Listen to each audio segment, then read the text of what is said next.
The jungle was silent, too silent for a place full of life. Branches hung low with strange, glowing fruits, and thick fog covered the forest floor like a blanket. Rain fell lightly on the leaves, and the only sound was the slow breathing of a human man. Logan adjusted his jacket and looked around. His ship had crashed 2 days ago, and he had no signal, no food, and no help. He had been a delivery pilot, flying simple packages between colonies. But a sudden storm pulled his ship out of control. Now he was stranded on this unknown planet. Somewhere in the Roland sector, he walked carefully between trees, holding a small flashlight. He wasn't alone.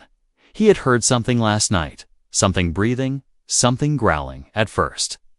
He thought it was just an animal, but it sounded different. It sounded intelligent. He set up a small fire near the remains of his broken ship. The smoke rose into the foggy air, and Logan sat with his back against the metal wall. He couldn't sleep not after hearing those sounds. He kept his eyes open, staring into the dark trees. Then it happened again. A low growl, soft and sharp, echoed from the trees. Logan stood slowly, holding a metal rod in his hand. "Who's there?" he called, his voice shaking slightly. No answer, just silence. Then 2 glowing yellow eyes appeared in the dark. They were low to the ground, but steady, watching him. His heart pounded, but he didn't run. The creature stepped forward, and the light from the fire revealed something strange. It wasn't an animal. It was a girl, but not a normal one. She was short, maybe only 4 feet tall, with animal-like ears, sharp claws, and soft fur on her arms and legs. Her hair was wild, almost white, and her skin was pale with strange tribal markings. She bared her sharp teeth and growled at him again. "Go away," she said in a low, rough voice. Her accent was strange, and her words were broken. Logan didn't move. He raised his hand slowly to show he had no weapon. "I'm not here to hurt you," he said. The alien girl took a step back, claws still ready. Her eyes didn't leave him, but her nose twitched. She was sniffing the air. Logan realized something. She wasn't just threatening him. She was also nervous. She looked like she had been alone for a long time, maybe too long. Then something unexpected happened. His flashlight fell and rolled toward her, lighting up her face. In that moment, he saw something strange. She was blushing. A soft pink color appeared on her cheeks, barely visible under her pale skin. She turned her face away quickly. But it was too late. He had already seen it. "You're not going to attack me, are you?" Logan asked carefully. She didn't answer, just stared at the fire with wide eyes. Her claws lowered slightly, and the growl in her throat faded, but her face was still red. Logan took a chance. He opened a food pack he had saved and placed it near the fire. Then he stepped back slowly, giving her space. "I don't have much, but if you're hungry," he said. The girl didn't move at first. Then, like a cautious animal, she crept forward. Keeping her eyes on him the whole time, she picked up the food, sniffed it, and then sat down a few feet away. She ate fast, but quiet, like someone who wasn't used to eating with others. Logan didn't say a word. He just watched her, trying to understand what she was. She looked young, maybe a teenager, but her eyes were older, like she had seen too much pain. When she finished, she stood up quickly, ready to run. But before she turned, she looked at him one more time. "You? Not like others," she said softly. Then she disappeared into the trees. Logan sat there, confused. Others. What did she mean? And why did her face turn pink when he looked at her? He didn't know, but one thing was clear. He wasn't alone on this planet, and the tiny alien beast girl. She wasn't just some wild creature. She had a heart, and for some reason it had just started to beat faster near him. The morning light filtered through the thick jungle canopy. Logan stretched his sore arms and opened his eyes slowly.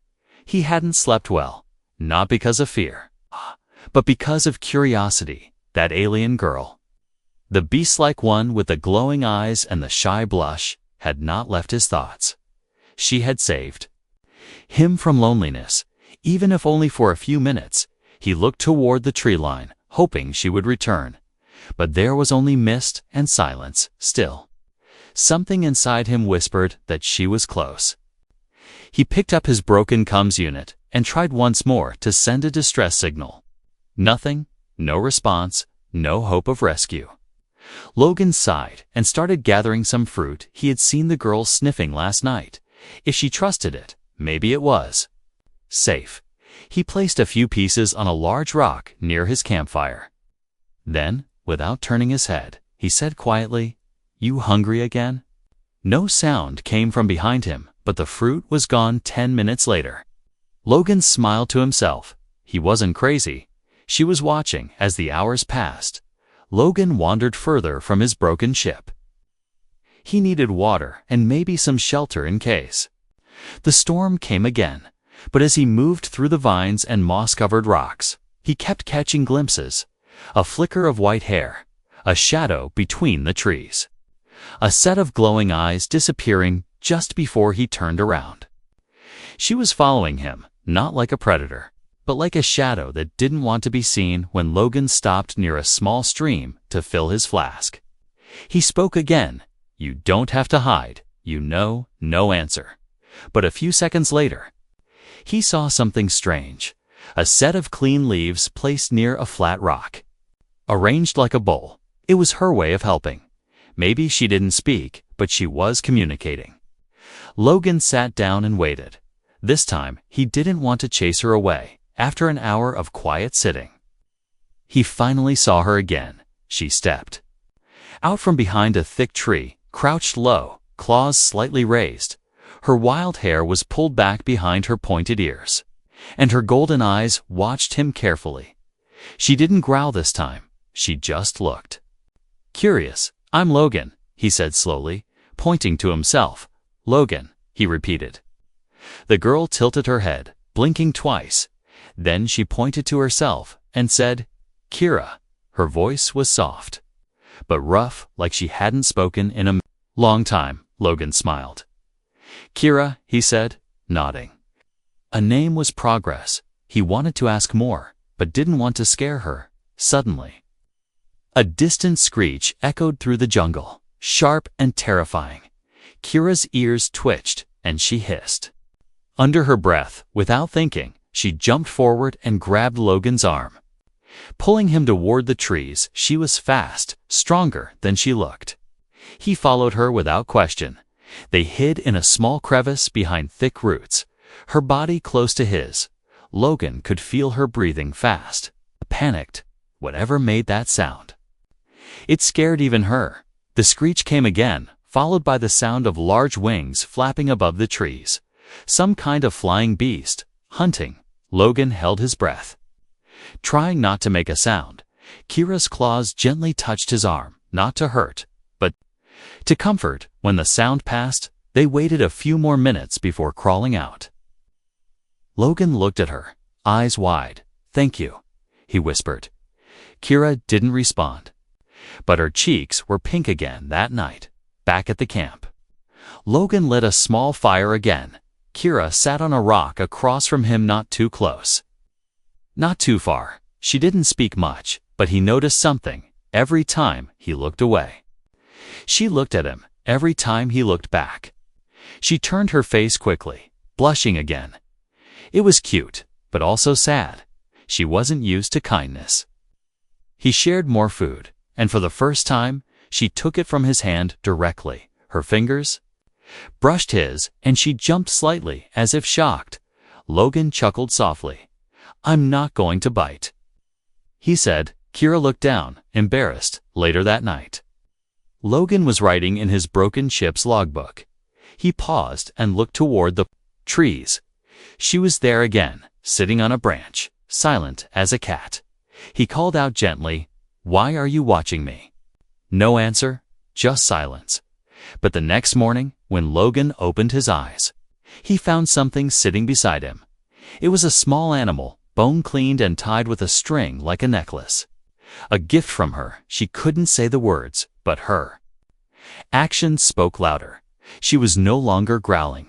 Now, she was watching, following, protecting, maybe even starting to care. Logan woke up to pain. It was a sharp sting right across the left side of his chest. He sat up quickly, confused and breathing hard. His shirt was torn, and through the ripped fabric, he saw a red scratch, long but shallow. Blood had dried along the edge, but someone had cleaned it. A strange-smelling leaf was pressed against the wound and wrapped with a vine like a bandage. He touched it carefully, feeling the pain throb beneath his fingers. What happened last night? The last thing he remembered was falling asleep near the fire. Kira had been watching from the trees again, her glowing eyes calm for once. But now he had this injury, and he hadn't even heard anything. A sound came from behind a tree, soft and slow. He looked up and saw her. Kira, the small beast girl, stood there with her head lowered and ears drooping slightly. She wasn't growling this time. Instead, she stepped forward, holding another strange leaf soaked in blue liquid. She knelt in front of him and pointed at the scratch. "Big wing beast," she whispered. "You sleep, it attack." Her voice was soft, almost ashamed. "I fight it." Logan's eyes widened. "You protected me?" he asked. Kira nodded slowly, her cheeks turning pink again. She didn't look at him, just pressed the leaf to his chest gently. It burned a little, but he didn't flinch. She was trying to help, and that meant something. For a few minutes, neither of them spoke. The jungle around them was quiet, but Logan felt something else now. Trust. This tiny beast girl, who once growled to scare him away, had risked herself to save him. And now, she was caring for his wound like it was her duty. He smiled softly. "Thank you, Kira." Her hands paused, and for a second, she looked up into his eyes. There was something heavy in her stare. Not just fear or caution, but loneliness and maybe hope. After treating the wound, Kira stood and turned away quickly. Her tail twitched nervously, and she vanished into the trees again. Logan sat there for a while thinking. This girl wasn't a monster. She wasn't a wild creature. She was intelligent, careful, emotional, and she had feelings. Later that day, Logan decided to follow her trail. She always disappeared into the forest, but now he wanted to know more. Why did she live alone? Where did she come from? He moved through the thick jungle slowly, pushing past vines and stepping over roots. The sunlight barely touched the ground. After about 30 minutes of careful walking, he heard something humming, a soft broken melody, coming from deeper within the trees.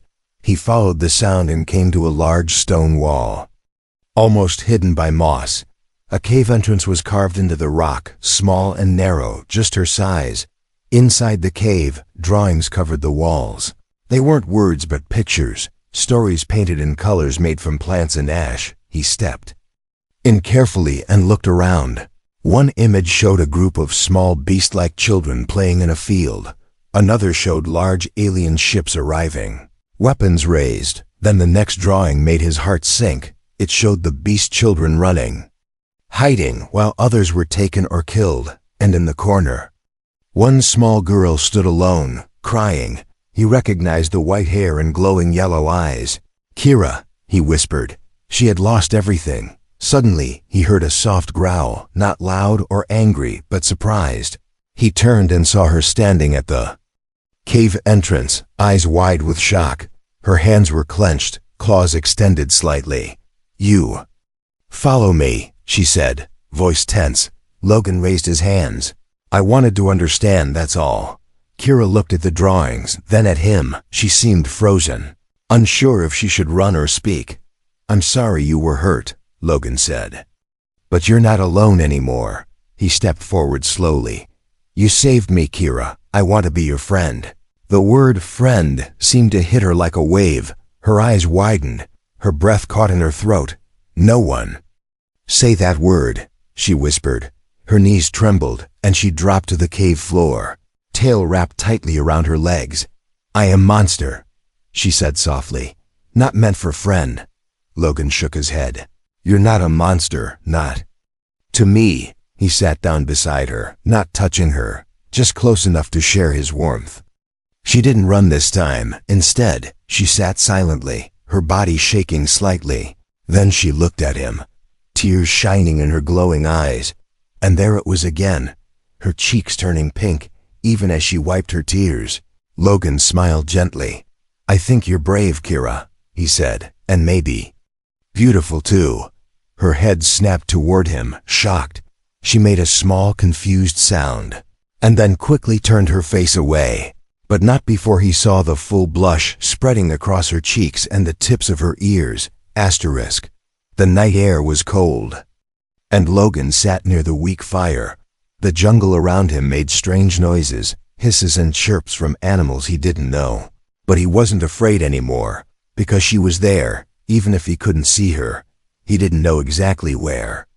Maybe she was hiding in the trees or behind the rocks, but she was watching. She always was. He held the little sculpture she had left him, a beast girl and a human figure, hand in hand, carved from jungle stone. He had looked at it 100 times since last night. There was care in it, feeling in it, even if it was rough and small. That sculpture told him one thing clearly. Kira wanted to trust him, she just didn't know how. Logan stared into the fire and spoke softly. I don't care what the others called you, he said. To me, you're not a monster.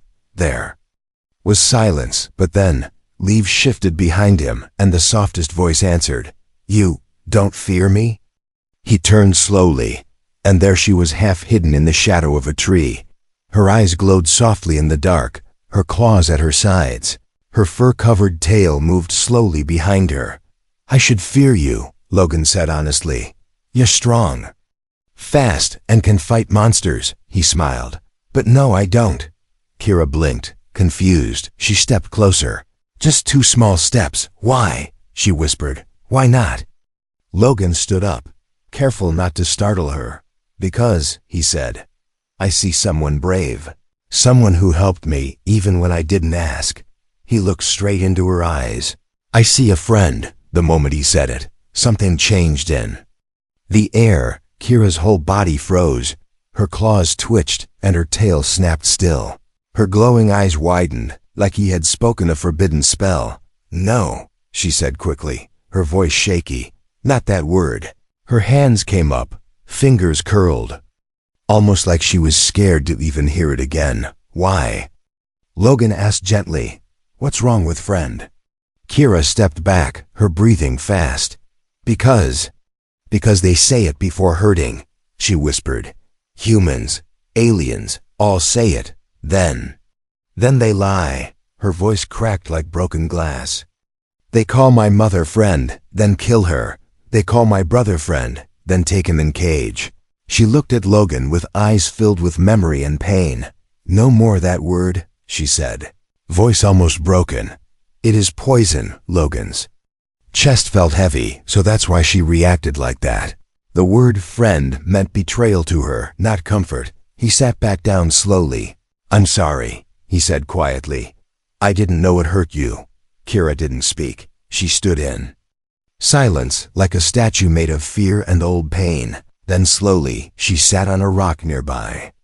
Still not too close, but closer than ever before. The fire crackled between them, and the silence returned, but it was a different kind of silence now, one that waited, one that asked questions without speaking.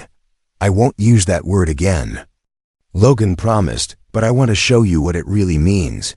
Kira tilted her head, her eyes soft now, curious again. How show word? By actions, Logan said. Not lies, not tricks, just truth. He opened his bag and took out a broken device. It was a simple music player from his ship, damaged but still working. He clicked it, and soft human music began to play. Kira jumped a little, her ears twitching at the sound, but she didn't run. Instead, she listened, her head moving slightly with the melody. The song was slow and gentle, no words, just sound. Logan smiled. My sister used to play this when I was sad. It helped. He placed the small device on a stone and stepped back, letting the music fill the space. Kira looked at it like it was some kind of magic. She reached out, touched the glowing screen with one claw. The music kept playing, and her tail slowly curled around her legs. Then she did something surprising. She looked at him and smiled. It was tiny, unsure, and disappeared after 2 seconds, but it was real. That night, Kira didn't vanish into the trees. She stayed near the fire, watching the flames, listening to music. She didn't speak again, but she didn't growl either. And her eyes weren't just watching him, now they were seeing him. Logan lay down under the stars, and before he closed his eyes, he whispered, "You don't have to say it, Kira. But I'll be your friend, even if you never use the word." He didn't know if she heard him, but when he looked one last time toward the fire, she was still there, cheeks glowing softly pink. The sky turned orange as the sun dipped behind the alien trees. Kira sat quietly beside the fire, her golden eyes reflecting the flames. She didn't speak, but her body was calm now. Her claws rested in the dirt, and her tail was wrapped loosely around her feet. Logan was nearby, working on a power cell from his ship. He was trying to fix the emergency beacon. If he could repair it, maybe someone would hear it. Maybe a human rescue team. He didn't want to leave the planet, not without her. Suddenly, the beacon blinked. It flashed 3 times and began to glow steady blue. Logan sat back in surprise. "It's working," he said softly. "It's actually working." Kira looked at the device and then back at Logan. "You go home now?" she asked, voice quiet. Logan paused, then smiled gently. "Not without you," he said. Kira's eyes widened and her ears twitched. She quickly turned away, and once again, her cheeks were glowing. But the moment was broken by a high-pitched sound in the sky, a low hum, unnatural and cold. Logan stood up quickly and looked upward. Through the gaps in the trees, he saw it. A ship, not human, and not from any friendly race he knew. Kira stood too, her claws rising. "No," she whispered. "Not them." Logan looked at her, confused. "You know who they are?" Kira nodded, her voice shaking. "They come before," she said. "They hunt." The ship descended fast, and with a loud thud, it landed not far from them. Logan grabbed a stick and held it like a weapon. Kira crouched beside him, growling. Lo, from the ship's hatch, 3 tall alien soldiers stepped out. They wore black armor and carried stun weapons. Their eyes scanned the jungle until they landed on Logan and Kira. One of them raised a scanner and pointed it at Kira. "Target located," he said into a device. "She is still alive." Logan stepped forward, placing himself between the aliens and Kira. "She's with me," he said firmly. The lead soldier laughed coldly. "You don't understand, human," he said. "That thing is a failed project. She's not a thing." Logan snapped. "She has a name, and she saved my life." Another soldier raised his weapon. "Move away, human. This doesn't concern you." Kira hissed behind Logan, her body tense, ready to strike. But Logan didn't move. "I won't let you take her," he said. "Shoot me if you want, but you'll have to go through me first." There was a long silence, the kind that makes your heartbeat sound too loud. Then the leader gave a cruel smile. "You really want to die for her?" he asked. Logan didn't blink. "Yes," he said. "I do." Suddenly Kira stepped forward, her claws glowing with strange energy. Her voice was low, fierce, and filled with power. "I not beast," she said. "I protect her. I not failure." The ground shook slightly, and the trees around them trembled. Kira's markings glowed blue, the same as the jungle symbols Logan had seen before. The soldiers stepped back, unsure what was happening. "She's activating something," one of them shouted. "Fall back," said another. "She's one of the old guardians." They aimed their weapons, but before they could fire, roots from the jungle floor shot upward and wrapped around their legs. Kira growled, her energy pulsing through the ground like a heartbeat. The roots held the soldiers down, their weapons falling from their hands. Logan watched in awe. She wasn't just a survivor, she was part of the jungle, connected to it, a living weapon made to defend it. The aliens struggled, but they were trapped, and Kira stood tall, her eyes bright with strength and pain. "I tired of running," she said. "This place my home." When the roots finally let go, the aliens were unconscious. Kira fell to her knees, exhausted. Logan rushed to her side, catching her before she hit the ground. "You did it," he whispered. "You stopped them." Kira looked up at him, weak but smiling. "You stay?" she asked softly. Logan nodded. "I'm not going anywhere." As the sun vanished, Logan carried her back to the camp. She had fought to protect him, and now he would protect her. He placed her gently beside the fire and covered her with his jacket. She opened her eyes one more time, barely a whisper escaping her lips. "You're not like others." Then she closed her eyes, safe for the first time in a long time. Logan sat beside her, keeping watch. He had called for rescue, but now he wasn't sure if he wanted to be rescued anymore. The fire crackled quietly as the jungle settled into deep silence. Logan sat with his back against a rock, his eyes watching over Kira as she rested under his jacket. Her breathing was soft, slow, and calm. She had pushed her body beyond its limit, and now she slept like someone who had finally let go of fear. But Logan couldn't sleep, not after what he had seen. Roots bursting from the ground, her body glowing with ancient light. Those soldiers weren't just after her. They were afraid of her. She wasn't a simple beast girl living in the woods. She was something more, something old, powerful, and forgotten. By the time morning came, the sunlight filtered gently through the trees. Kira stirred, her fingers twitching, her ears flicking softly at the sound of birds. When she opened her eyes, they landed on Logan, still sitting by her side. "You stayed," she whispered, her voice rough but warm. "Of course I did," Logan said with a soft smile. "You saved me again." Kira sat up slowly, rubbing her forehead. She looked tired, but stronger somehow, like something had changed inside her. "You saw," she said after a long pause. "My power," Logan nodded. "Yes," he said. "I saw everything. Now I want to understand." Kira stared into the flames, her claws resting on her knees. Then, for the first time since they met, she began to speak fully. Not broken words, not whispers, but truth. "Long ago," she said, "my kind was made, not born. Aliens many kinds came together to build guardians for jungle planets. They mixed animal blood with alien tech and gave it life." She looked down. "They made us." Logan's heart sank. "You were created?" he asked. Kira nodded. "Project was called Beast Run Protocol," she said. "We were meant to protect planets, nature, forests. We had power, but not freedom." Her voice dropped. "They gave orders, we obeyed.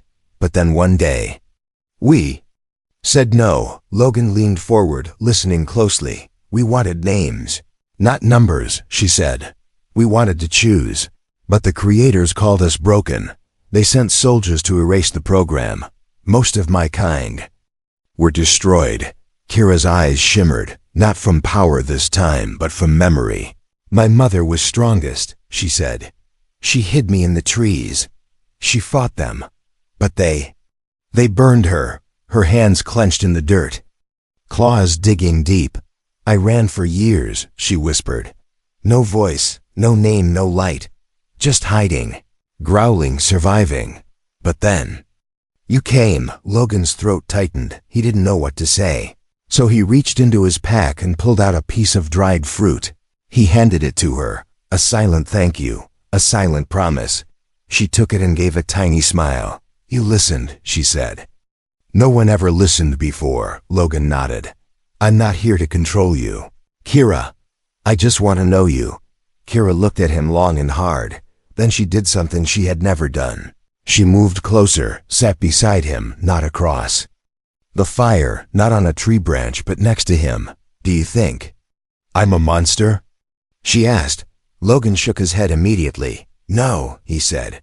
"I think you're a miracle." Her eyes widened, and her cheeks blushed again, but this time she didn't hide. Instead, she whispered, "Then maybe I can believe again." Hours passed, and together they buried the unconscious soldiers under jungle vines. Kira didn't kill them. She only wanted them gone, forgotten like the ones Who created her? The jungle helped, responding to her presence like a living friend. It wrapped the invaders and pulled them deep beneath roots and leaves. As the sun began to lower again, Logan looked at her with new understanding. "Kira," he said, "if a rescue ship comes, will you go with me?" She hesitated, her glowing eyes looking up through the treetops. "Out there. World not safe for me," she said. "They fear me, hate me."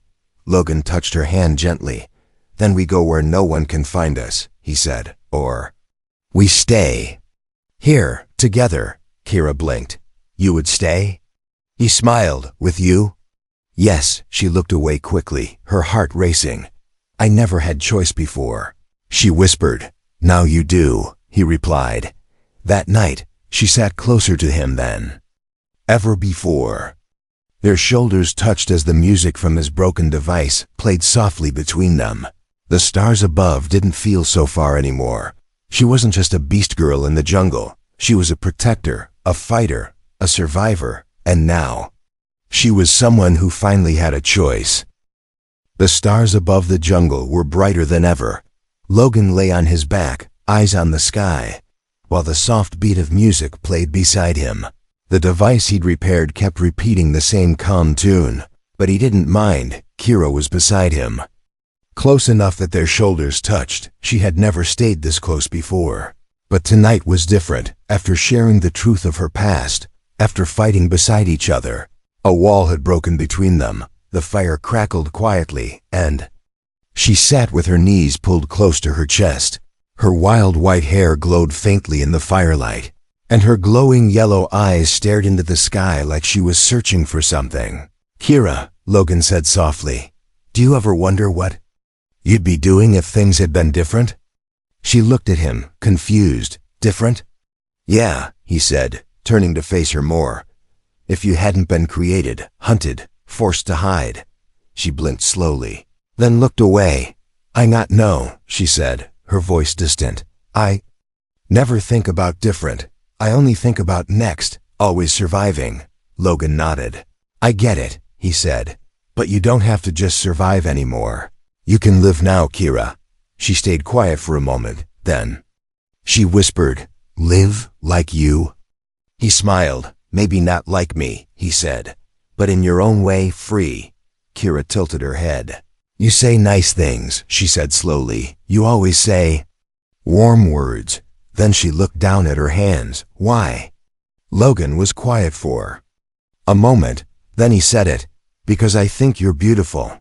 Kira froze, her entire body stiffened. She didn't move, didn't speak, didn't blink, just silence. Then she whispered, No one ever called me that." She stood up quickly and walked away from the fire. Into the darkness, Logan stood too, worried he had said something wrong. "Kira," he called gently. "I meant it." She didn't answer right away. He followed the sound of her soft footsteps through the trees. She wasn't far, just standing near a large tree, her back turned to him. When he got closer, he saw her shoulders shaking. She was crying. Soft sobs escaped her lips, her claws clenched at her sides. Tears rolled down her pale cheeks and fell silently onto the grass. He had never seen her like this, not even when she talked about losing her mother. "Why?" she whispered, her voice breaking. "Why you say that? You lie to make me feel good?" Logan stepped closer. "I don't lie, Kira," he said. "I said it because I see you, not just what they made you into. I see the way you fight, the way you care, the way you're still gentle even after everything." She shook her head slowly. "I have claws, fangs, tail. I'm not soft, not pretty." He reached out and gently touched her hand. She flinched but didn't pull away. "I think you're the most beautiful person I've ever met," he said. "Not because of how you look, but because of who you are." Her breath hitched, and she finally turned to face him, her glowing eyes full of water, cheeks glowing a deeper pink than ever before. She looked like a fragile flame caught in the wind, afraid to be seen, but too tired to hide anymore. "No one ever said that to me," she whispered again. "Not once." Logan gently brushed a tear from her cheek. "Well, then let me be the first," he said. And not the last. Kira stared at him for a long time, then with slow trembling hands she reached forward and touched his face. Her clawed fingers brushed his cheek carefully, like she was scared he might disappear. "I want to believe," she said softly. "I want to live." He took her hands in his. "Then live with me," he said, "wherever that may be.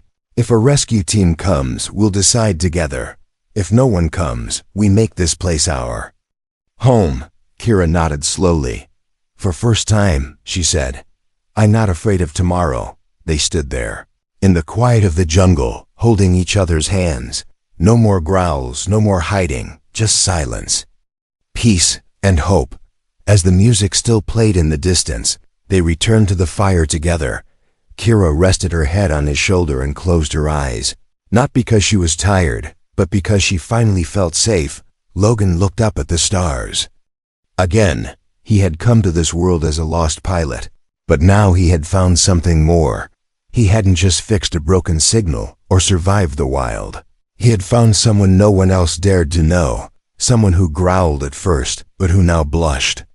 With every kind word, she was once feared, forgotten, abandoned, but now she was loved.